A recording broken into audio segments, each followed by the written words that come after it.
Isang makabuluhang hapon sa ating lahat.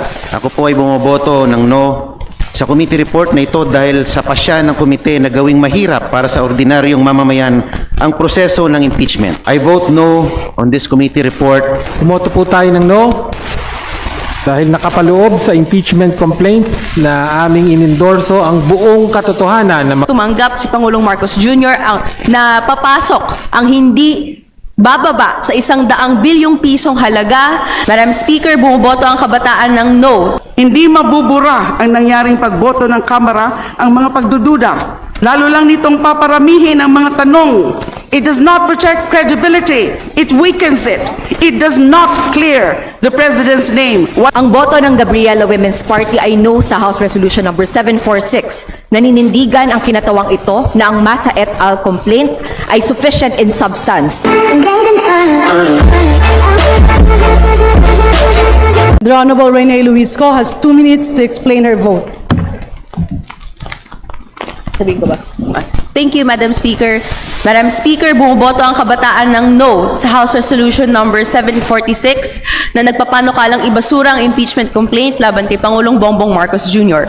Sa inendorsong impeachment complaint na kinatawang ito, matapos ang pag-aaral ng hawak nating ebidensya, may 3 acts na nakita tayong pagtataksil sa tiwala ng publiko.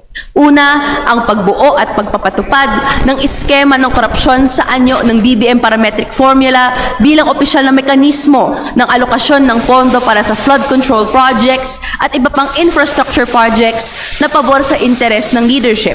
Ikalawa, ang pag-aproba ng releases ng unprogrammed appropriations pagkatapos ng budget, pinakamataas sa kasaysayan natin, na nagresulta sa pagkuha ng pondo ng PhilHealth na unconstitutional, pondohan ng flood control projects na maanomalya.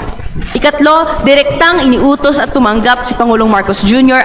na papasok ang hindi bababa sa 100 bilyong pisong halaga ng maanomalyang flood control projects at iba pang proyekto sa General Appropriations Act. Despite all these anomalies, standing allegations that have yet to be fully debunked, the Senate Blue Ribbon Report, the House Justice Committee Report, the ICI report sing in chorus that President Marcos Jr. has no links to corruption. Sa House Committee, a consideration not provided in the rules had to be added, culminating in the virtually scripted junking of the impeachment complaint. Why are we not following up on leads? This impeachment process is the proper, legal, and constitutional avenue to do so. Yet for this year, that ends today. Sa inendorso naming impeachment complaint, sinasaad dito ang facts constituting betrayal of public trust. Wala pong rason kung bakit hindi dapat ito tumuloy-tuloy sa hearing proper. Bilang mga mambabatas, hindi dapat tayo takot na ungkatin ang katotohanan. Ang hiling ng kinatawang ito, let the Filipino people who suffered from disasters and lacking basic social services because of misuse and abuse of public funds see their day, see their truth. Let the Filipino people repose their trust in a public office that deserves it and does not betray it. Para sa kapwa ko mga mambabatas, today we write one of 2 possible stories. Either we pursued genuine accountability or we helped sanitize the president and bury the corruption trail leading to Malacanang. Sa mamamayang Pilipino na kasubaybay, tayo ang tunay na hukom. Is the president truly innocent in this corruption scandal? Through generations of traumatic corruption scandals, from Marcos Sr. to the pork barrel scam, and now Marcos Jr., we have learned to recognize the patterns of impunity. No matter how deeply these allegations are buried, truth will surface. It always does. Muli, ang boto ng kabataan ay no. Majority Leader. Madam Speaker, I move to recognize the Honorable Laila De Lima to explain her vote. The Honorable Laila De Lima has 2 minutes. Please proceed. Madam Speaker, thank you, but under the rules, Section 120, it's supposed to be 3 minutes, not 2 minutes. Under the rules, Section 120. Because it's an impeachment proceeding, Honorable Laila De Lima, and it's not a legislative. But we don't have a specific provision on impeachment with respect to the time limit as to impeachment. So the rules is 3 minutes. Anyway, Madam Speaker, I will exert best effort. With the premature dismissal of the Masa et al. Impeachment complaint, the lingering question is, Why the rush to end the process before the public could even witness it unfold? This brings me to the broader context. After the President's SONA, he spoke strongly about corruption in flood control projects, he condemned contractors, he announced the creation of an Independent Commission on Infrastructure, or ICI. Investigations were conducted and still going on. Some arrests followed. For a moment, many Filipinos felt a sense of relief, almost hope, that perhaps government was finally prepared to confront the machinery of corruption that has drained public funds for decades. But that momentum did not last. Instead of deeper disclosure, we saw hesitation. Instead of clarity, we saw the public left waiting. And then came the allegations made by former Congressman Zaldico. Even if his statements were not under oath, they were serious enough to damage public trust. They were serious enough to raise new questions, and they were serious enough to demand an official response that goes beyond press releases and political spin. Hindi pwedeng idahilan na hindi makikiisa si Saldico dahil ayaw niyang umuwi ng bansa, kaya mahirap patunayan ang mga alegasyon niya laban sa Pangulo. Hindi nangangahulugan ito na titigil tayo sa paggawa ng paraan para arestuhin at paharapin siya sa mga investigasyon at kaso laban sa kanya. The House, or this House, had an opportunity to respond with seriousness. We had an opportunity to show that Congress does not flinch when allegations reach high office, but instead, we chose the quickest exit. Malalim ang implikasyon nito. Hindi mabubura ang nangyaring pagboto ng Kamara ang mga pagdududa. Lalo lang nitong paparamihin ang mga tanong. It does not protect credibility. It weakens it. It does not clear the President's name. Walang closure. It ensures that the questions will haunt him for the rest of his term because public doubt does not disappear. When we refuse to examine it, it stays, it lingers, it hardens, and it becomes part of political memory. What we dismiss today will not stay buried. Tulad ng mga ghost projects na pinakamalaking scam sa ating kasaysayan, ang hilaw na pagbasurang ito sa impeachment ay multo na babalik ng babalik at ibabato ng ibabato sa Pangulo. It will return in the public conversation, in the media, in the streets, and in every moment when this administration asks the people to trust it.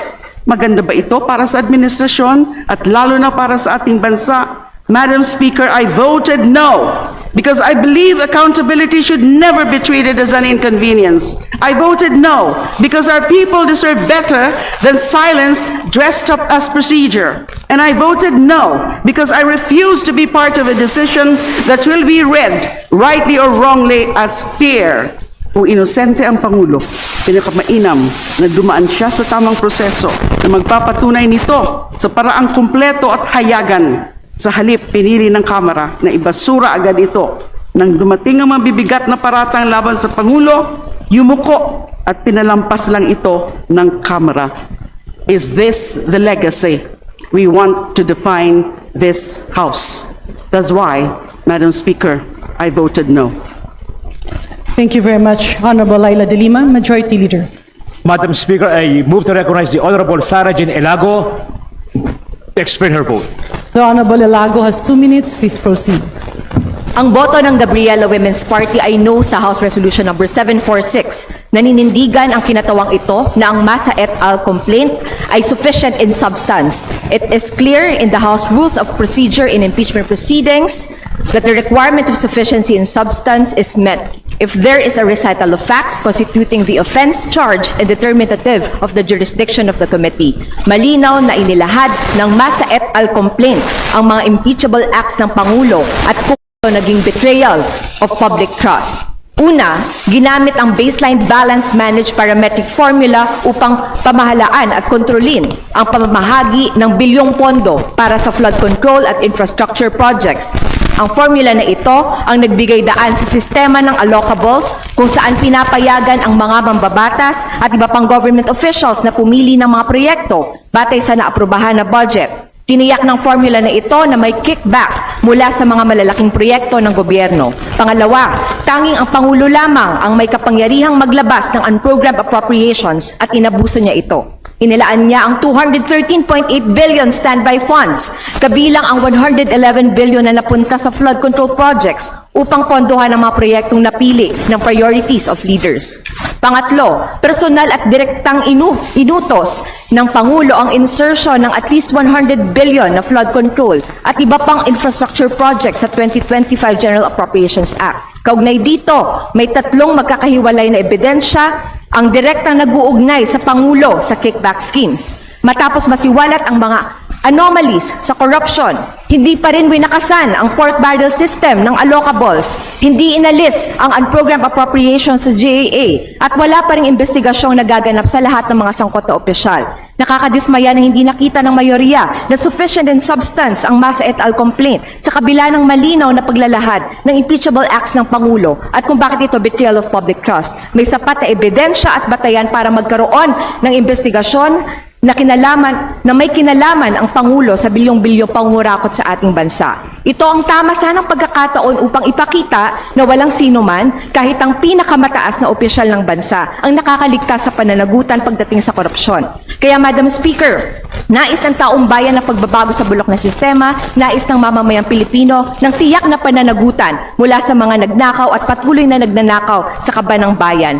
Habang ang mga mastermind ay nalulunod sa bilyong pisong nakurakot mula sa flood control projects, nananatili pa ring lubog ang bansa, lubog sa pagbaha tuwing may pag-ulan at bagyo, lubog sa mga bayarin at pang-araw-araw na gastusin dahil sa mahal na bilihin, lubog sa pagkadismaya dahil ipinagkait sa taong bayan ng pagkakataong mapanagot ang nasa tuktok matapos ibasura ang impeachment complaint na ito. Habang lubog na lubog ang mga Pilipino sa tindi ng pang-ekonomiyang krisis sa bansa, malayong nakakalangoy ang mga kurakot na big fish sa kaban ng bayan. Sawang-sawa ng taong bayan sa kawalan ng hustisya at pananagutan, hindi matitinag ang malawak na hanay ng kababaihan at mamamayan na sawang-sawa na rin sa bulok na sistema. Hindi man pinakinggan sa bulwagan ng Kongreso, lalakas at lalawak ang panawagan sa labas nito. Maaari mang patayin ang isang impeachment complaint, ngunit hindi kailanman mapapatay ang galit at paghahangad ng sambayan ng Pilipino para sa hustisya at pananagutan. Majority Leader. Madam Speaker, I move to recognize the Honorable Marcoleta to explain his vote. The Honorable Marcoleta has 2 minutes. Please proceed. Madam Speaker, I timed the explanation of vote of the Honorable De Lima, and it took her 4 minutes and 2 seconds without interruption. May I be accorded the same privilege, Madam Speaker? The gentleman has 2 minutes, and if you need more time, we will cross the bridge Request for when it extension. comes. Thank you. Madam Speaker, my dear colleagues, isang makabuluhang hapon sa ating lahat. Ako po ay bumoboto ng no sa committee report na ito dahil sa pasya ng komite na gawing mahirap para sa ordinaryong mamamayan ang proseso ng impeachment. Ang kanilang pasya ay nagsilbing harang sa halip na mabigyang daan ang pagsagot sa hinaing ng maraming Pilipino laban sa pamumuno ng Pangulo na nagdudulot ng kawalan ng tiwala ng publiko. Ang proseso ng impeachment ay dapat manatiling abot kamay sa ating mga kababayan. Marahil ang isa sa mga pinakasagradong tungkulin ng pamahalaan ay ang magbigay ng patas at walang kinikilingang hustisya para sa lahat ng mga mamamayan nito. Hindi lamang ito kawalan ng panig o neutrality, kung hindi ito ay ang pagpanig sa hustisya mismo. At ang sawari ko ay tila paimbabaw na hustisyang mayroon tayo ngayon ay siyang pinaka nakakabahala. Ibinasura ng komite ang mga impeachment complaint batay sa boto ng mga miyembro nito na insufficient in substance ang mga complaints. This sufficiency in substance requirement is met if there is a recital of facts constituting the offense, charge, and determinative of the jurisdiction of the committee. Sa talakayan pa lang ng komite, hindi na magkasundo ang mga miyembro sa kahulugan ng recital of facts. Ang komite mismo ay hindi magkasundo sa definition ng ultimate facts na siyang mismong usapin sa pagdetermine ng sufficiency in substance. Ang mga nag-endorso ay nagpahayag na dapat ang mga facts, kung ito man ay maging totoo, kapag umabot sa paglilitis na sa impeachment court ay dapat na umayon sa reklamo laban sa impeachable officer.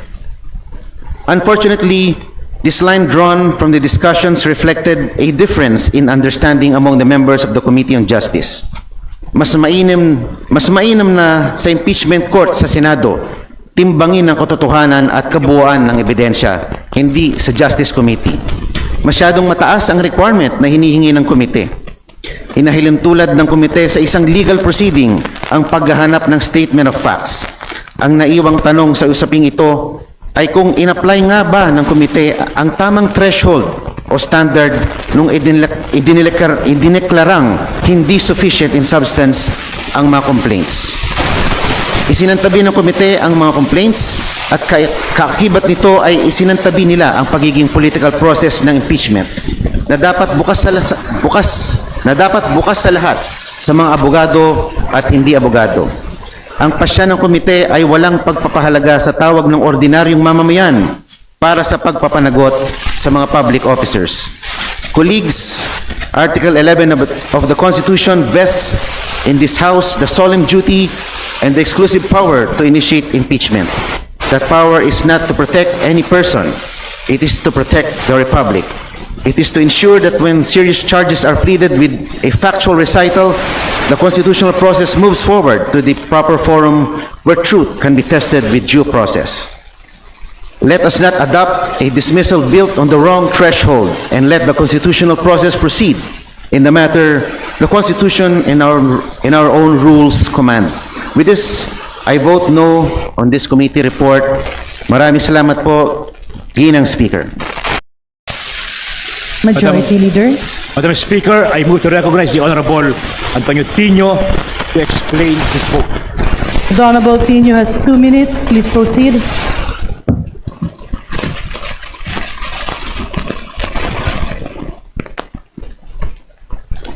Maraming salamat. Madam Speaker, bumoto po tayo ng no dahil nakapaloob sa impeachment complaint na aming inendorso ang buong katotohanan na magtatai at magbibigay linaw kung bakit sa ilalim ni Pangulong Bongbong Marcos Jr. nangyari ang pinakamalaganap, sistematiko at sentralisadong paglimas sa kaban ng bayan sa kasaysayan ng Republika mula nang mapatalsik ang diktador na si Ferdinand Marcos Sr. noong 1986 na naitala sa Guinness Book of World Records dahil sa ill-gotten wealth, following in the footsteps like father, like son. Ngunit hindi lang command responsibility of sin of omission ang kasalanan ng Pangulo. Direktang nag-utos siya ng at least 100 billion na insertion sa 2025 budget at tumanggap ng at least 8 billion na kickback. Saan ginamit ang pera? May bahaging napunta sa personal, ngunit ang kalakhan ginamit para sa eleksyon. Ito ang sekreto sa likod ng pagbaha ng pera sa panahon ng eleksyon. Pera ng taong bayan, ginawang kickback mula sa kontraktor, pinambili ng boto para manalo at umulit ang siklo. Ganyan mismo ang ginawa ni Pangulong Marcos. Ito ang pinakadirekta at masahol na pagtataksil ni Pangulong Marcos sa tiwala ng bayan. Si Pangulong Ferdinand Bongbong Marcos Jr. ang pinakamalaking isda sa flood control corruption scandal. Ginawa niyang command center ng organized plunder ang Malacanang.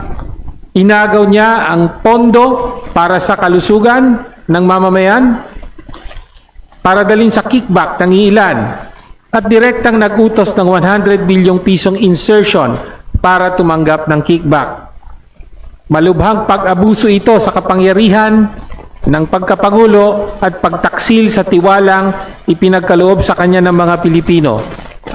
Kung hindi man ngayon, hindi matatakasan ni Pangulong Bongbong Marcos Jr. ang araw ng pananagot. Maraming salamat, Madam Speaker.